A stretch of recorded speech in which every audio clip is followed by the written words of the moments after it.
The director I just finished Shadowboxer with, Lee Daniels, who was a producer, this is his first directorial debut. He taught me more about acting than anyone has in my entire career.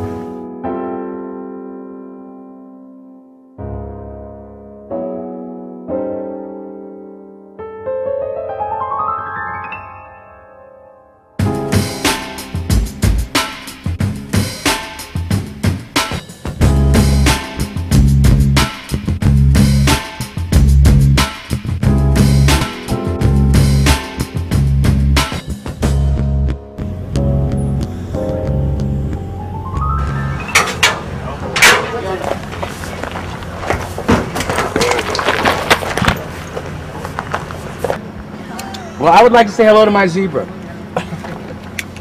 I take a picture? The director would like to meet the zebra. This is Ziggy.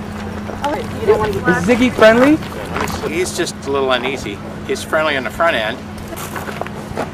Ziggy, would you like a carrot? Here, Ziggy. Step over here if you like.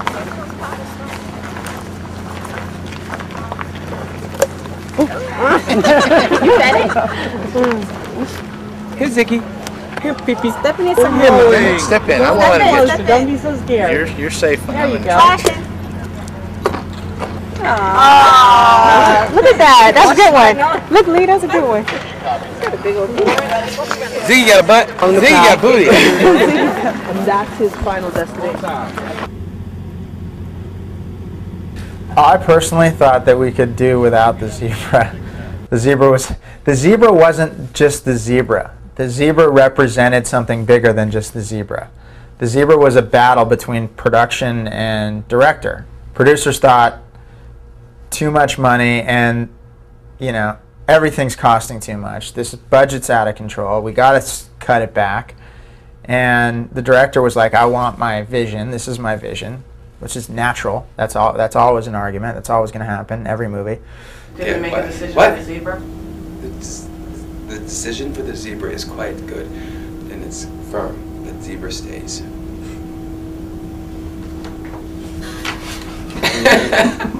Dude, I gotta have a zebra. Why do we need a zebra? Come on. Zebra grazing on that grass, Joe. It's just hot. Let's license a shot from the fucking Discovery Channel of the zebra eating grass. Cut to back to the fucking house. The zebra. Kiss my zebra. We cut a significant chunk.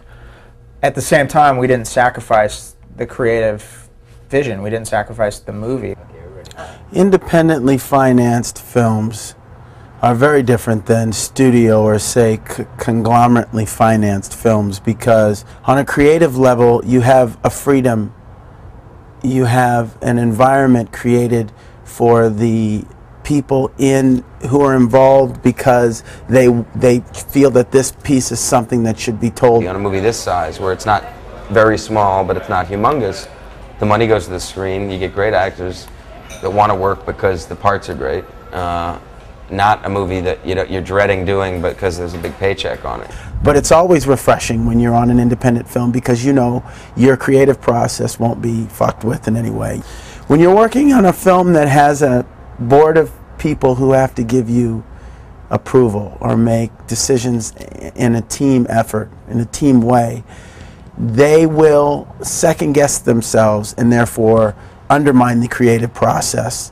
I think the movies end up being stronger because people are invested more. You know, on a studio movie, you could be there for 5 months, and it just feels like that thing I was just talking about, just a job. You know, oh yeah, what are you doing? Oh yeah, I'm gonna go do this action picture. You know, it's just the same. This tends to be this repetitive thing that I always creatively miss that spark, and I felt like this movie had that spark because it's fresh, it's new. The most controversial movies are independent movies, and therefore they're also the hardest movies to get financed because people aren't necessarily willing to take risks on that. I mean, when you have a ticking clock like we had, you box yourself into a corner, and at that point it really makes it hard to get a movie financed, and fortunately we were able to do that. I mean, that's a huge accomplishment, I think.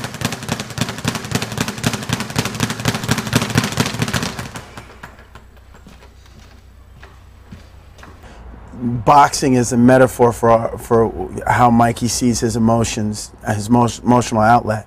I've been boxing for years now, and training and sparring and whatnot. And then this movie came around. I was preparing for another movie that didn't happen, where my character had to have a boxing build and speed and agility.